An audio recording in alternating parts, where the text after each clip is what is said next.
Hello friends, आज मैं आपको बताऊंगी OnePlus Nord CE 6 Lite 5G में आप डाटा यूजेज को नोटिफिकेशन ड्रॉयर में कैसे शो कर सकते हैं। तो चलिए फ्रेंड्स, बिना किसी देरी के वीडियो स्टार्ट करते हैं।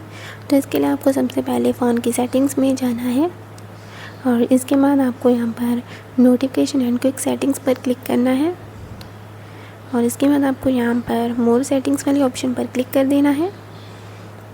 यहाँ पर आप देख सकते हैं कि आपको सबसे ऊपर यहाँ पर एक ऑप्शन मिलेगी show data usage in quick setting की। तो आपको यहाँ पर इसको क्लिक करके ऑन करना है।